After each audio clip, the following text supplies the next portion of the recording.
طبعا بعيد عن التعصب والناس رسلوا لي الكاظمي صاحبك يا ردان قالوا لنا بالعمله. طبعا نتمنى من الجهات اعادته معه جهال معه اسراء معه واحد يعطي تحذير اولا بعدين يفصل مش هكذا ثاني.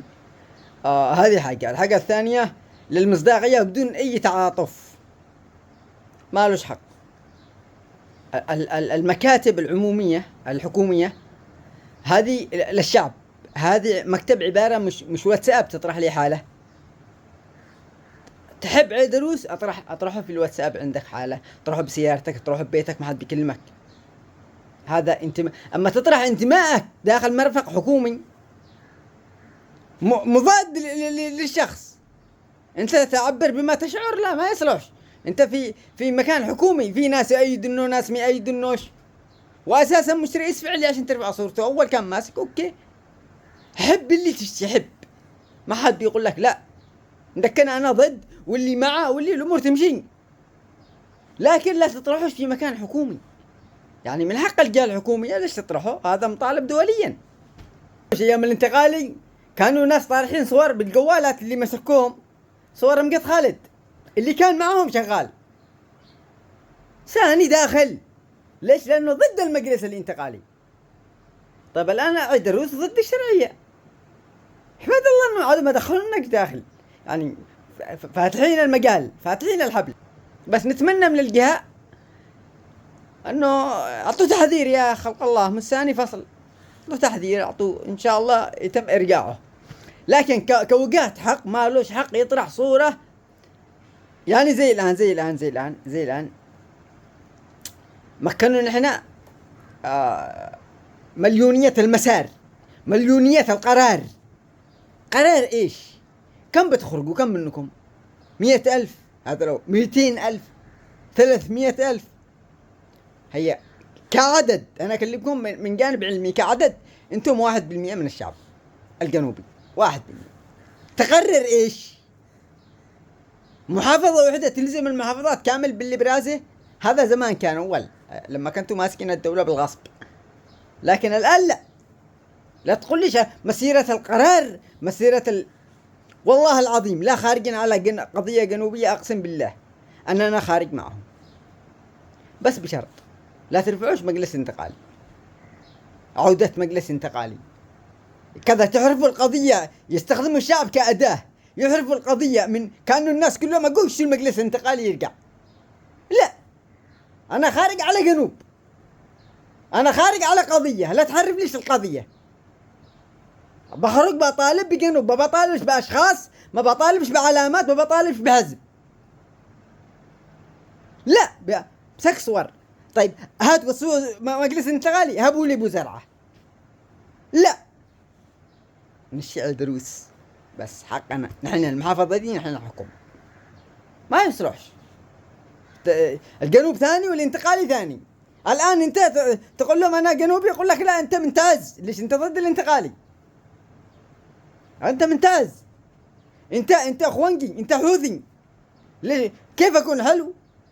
عهد الرجال للرجال، اقول افتح الفيديو كذا اقول عهد الرجال للرجال. ايش اللي تشتوه ما ادري. تخرج تطالب بعيدروس ليش؟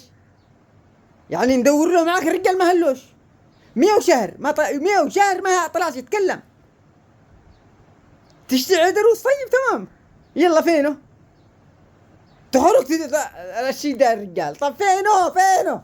جيبوا من سهل. لو كان والله العظيم اني برفع صورة عيدروس بحالة وحدة، لو كان يطلع يقول خطابات يعني زي ما يصير تذكرون مكان هدر بفيديوهات يقول ان شاء الله قادمون عايدون، يطلع يخطب يقول للشعب، يكلم الشعب نحن عايدون، لقد تم الغدر بنا وتم كذا كذا وان شاء الله عايد بقوة، كلنا احنا معه. اما هو ما هلوش، يعني القرار مش بيده، حتى قرار ظهوره مش بيده. ما اخرج طالب ليش وما هلوش. تدروا من مين؟ لو تشو انا رغم اني مع خلاف مع المجلس الانتقالي، لكن نحترم من المجلس الانتقالي، ما عرفوش ولا عرفنا ولا شيء. فهد المرفدي هذا لما كان في حضرموت، طبعا سمعت قصته انا، كان في حضرموت قالوا له سلم وطيران فوقه، قال لهم لا، ارجع انا وسلاحي وجنودي سلمين لا عدن. اللي رجع هو سلمه ما فلس الرجال، ما هربش، جلس مع أصحابه والطيران فوقه إلين وصلهم لعدن. هذا يحترم، هذا قائد. أما ما جلس ساعة وفحط وتسينا يجي يقول له تعال، وعلى عهد الرجال للرجال، هذا كلام هذا الجنوب. انتم شو الجنوب يرجعوا من شو الجنوب؟ يعني انتم الان تطلبوا من العليمي انه يجيب لكم يروح يدور معاكم ولا ايش؟ يعني ايش نسوي؟ ايش ندور نسجل هيلب. ايش رايكم نسجل بالخريطه هيلب لعد يمكن يشوفه؟ صلوا على النبي، صلوا على النبي، صلوا على النبي. يا أخي 2000 مرة نفهمكم، الجنوب ثاني والانتقالي ثاني. اسمعوا، تعرفوا ايش الانتقالي؟ شوفوا. زمن بالله بيدخل هذه القوة شبوة وحضرموت وكل مرتزق بنسحله سحل، بنربطه ورا السيارة وسحل في الشوارع.